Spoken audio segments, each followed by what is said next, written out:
Planning to go to India? Watch this video to get some tips, advices, and not to repeat our mistakes. This video is based on our personal experience. We spent nearly 2 weeks in October 2023 and we visited Golden Triangle cities of Delhi, Agra, Jaipur and also Amritsar in Punjab before leaving to Pakistan. India is a unique country and I'm sure you're going to love it or hate it. There's no way to stay neutral. If you're coming from Western world, most likely you will get cultural shock. Things are going here completely different than back home.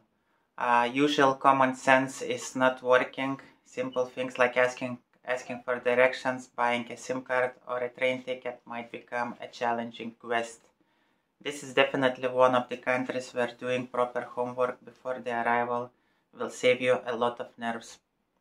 It was my 74th or 75th country. I'm a little lost in the number. But here I was feeling like a beginner traveler. So make sure not to repeat our mistakes. So regarding about visa, citizens of more than 170 countries can get e-visa for 30 days, 1 year, or 5 years. The most important thing is that you must enter India with your valid visa for the first time on the designated air or sea ports. But once you have the valid visa on your passport, the next time you can enter India by land borders. So I made a separate detailed video about it, about the e-visa in India, and I think you can watch it somewhere over here. I don't know. The roads can be bad quality, overcrowded and slow, so trains, part of the planes, can be the most convenient way of transportation. Here you have to be very careful and check the train classes in advance, because if not, you are risking to end up in general class trains where conditions, trust me, can be really bad. You'll be going with the poorest local people and most likely you will not have any place to sit. Most of the people will be sitting on laying down on the floor. There will be vendors going back and forth even in the places when there are no space. They will be pushing you and there will be nothing you can do about it. We have learned that you need to book your train tickets 3-4 days in advance. In the description I'll include the links where you can get it online. And in our opinion the best class is CC or Aircon chair car. We don't have much experience about long distance trains, but I'm sure if you do some research you will find the right answer which class is the best for you. You have to prepare yourself for the noise and dirt. Traffic is really bad. So many cars, tuk-tuks and motorbikes on the road, running in different directions. Seems that there are no rules at all. So good luck on crossing the road. Be very careful, especially on your first days in India. Everyone is honking all the time. Seems to be part of the culture, and this can get from little to overly annoying. Another shocking thing is dirt. So many rubbish everywhere. Animals roaming around, from dogs to goats and cows. Not only them, but also their So don't get shocked when you see some guy simply peeing on the road. At the end of the day, we were very tired due to all of this chaos. Speaking about food, if you are a vegetarian, you will find so many options. But if you are a meat lover, then things can get more hectic and not so cheap. What you need to consider is food poisoning. Luckily we didn't have it, but we've seen so many eating places where hygiene norms seem to be awful. Of course we didn't either, and our recommendation would be check it very carefully. Of course have medicines against food poisoning. Don't drink tap water and avoid any sauces and dips where they use tap water as well. Funny thing is that if someone asked me before visiting India what's your favorite cuisine, I would definitely say Indian. Can I answer the same at the moment? Well, kind of. My favorite cuisine is still Indian, but outside of India. What I wanna say that, for example, in Qatar, where we are staying at the moment, Indian food is much better. It's easy to get meat dishes, prices are reasonable, portions are big, and you don't need to worry about hygiene norms. Everywhere is safe to eat. So for hotels, don't expect high standards unless you're staying in super ultra 5-6 star places.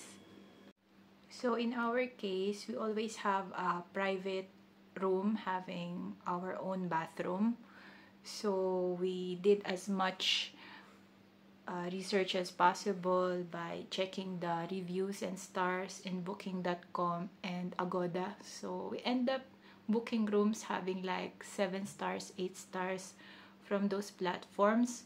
But we observed that we had issues on the cleanliness. For example, the bed linings, it has some spots on it and like hairs. So this can be problematic if you are very sensitive to these things. So what's interesting is using the same standards, using the same researches, and almost with the same price. After going to Nepal and Pakistan, we did not face the same issue that we faced here in India. For the SIM cards, we strongly advise that you buy it in the airport or you plan ahead by purchasing an eSIM, since getting it on the outside in the city can be quite complicated. For our case, we have to buy outside since we arrived 5 a.m. in the morning, so the stalls for SIM card in the airport are still closed. I think the opening time is after 8 a.m. so we won't be able to buy it at that time. So in our case, we need to buy outside in the city. It is also possible, but it's quite complicated in a way that you have to have an Indian number, existing Indian number, who's gonna receive the OTP from the provider. In our case, I don't know, I forgot the name of our provider. So one of my colleagues at work, I sent him a message and informed him that I need to get the OTP. I'm going to give his number, blah blah blah. So he has to give me the OTP, and it took like quite some time. So those tourists or visitors who doesn't have Indian friends or contacts can be problematic. So we advise you get some Indian contacts like the guys from your Airbnb or your tuk-tuk driver. Be resourceful. Pollution. This topic is important, especially when you're going to regions like South Asia. The months of October to December are usually the worst months for pollution, since the farmers are burning their crops and harvest leftovers. We've been in India last October to November 2023, and during that span of time, it is considered one of the most polluted city in the world. I'm talking about Delhi and some other cities of India as well. So luckily, we went to Agra on the last part of October, where the pollution is not at its peak. So we were able to enjoy the Taj Mahal. So a few weeks later, we saw in the news photos and videos of the main touristic places in India that are covered with fog and can barely see the view. So we advise this factor to be considered whenever planning your trip. Bring your mask and stay safe. You have to be ready that people can be very pushy. All the street vendors, taxi drivers, tuk-tuk drivers, especially if they see that you're a tourist, they will do their best to sell their goods and services. Prepare yourself for a lot of negotiation, unless you don't mind to be overcharged. The prices that locals wanna charge you, usually it's at least double or triple. We've experienced so many times with taxi drivers that, for example, you tell where you wanna go, you ask for the price, then they ask like at least triple the average price, and when you start saying that, you know, like your price is unreasonable, this is crazy, then they start asking how much you pay, but usually you don't want to deal with such a people anymore, but they will not leave you alone, you know, they will be following you and how much you pay, so this can get a little annoying. Uber is operating in most major cities in India. They not only have cars but tuk-tuks also, which are called autos in India. So we strongly recommend to use these taxi apps. First of all, you're gonna pay the fair price. Secondly, you don't need to explain where you need to go, because they will see it on their phones. Because even sometimes in India it's happening on the streets, you tell the, let's say, the hotel name, and like then it's so complicated to explain, especially if you don't like mobile data. Most of the people are not so advanced that they could check on Google Maps like it can be easy in other countries. Big issue with India is that around 25% of population is illiterate. That means that around 350 million people cannot write and read, and most of them you're gonna see on the streets. So this is also one of the reasons why it's pretty complicated to deal with them. Many people, including us, before visiting India, they think that country is super cheap. Well, depending where are you coming from. If you are coming from well-developed countries, of course India is still pretty affordable, but don't expect it to be so inexpensive. For example, neighboring countries like Pakistan or Nepal are cheaper than India.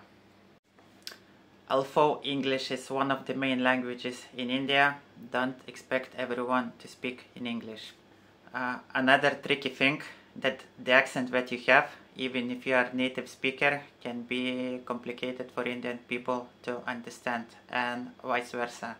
The accent that Indians speak can be also challenging for you to understand, especially if you were not dealing with Indian people in the past. The gap in mentality differences is so huge, at least comparing to Europe, that even body language cannot help where the language barrier is appearing. This is not the case speaking about India. They have completely different culture, completely different mentality, and your body language and their body language, they just simply don't match, you know. For example, in some countries still you can like try to explain by hands, you know, or like showing something, trying to explain. This is not in India. Even like saying yes or no in India, it's not the case. They shake their heads and you don't understand. What does it mean? Is it yes or no? Like that. To summarize this video, India is very interesting, but at the same time very specific country. Will you love it or hate it? Depends on so many factors like your background, mentality, travel and life experiences. What I'm sure about, that it's gonna be something different from what you experienced before. I mean, if you've never been to South Asian countries like Pakistan, Bangladesh, maybe Sri Lanka, so definitely India will be something new, something that you have never experienced in the past. My main advice is do your best to be patient, especially if you are coming from a well-organized country. Don't expect too much.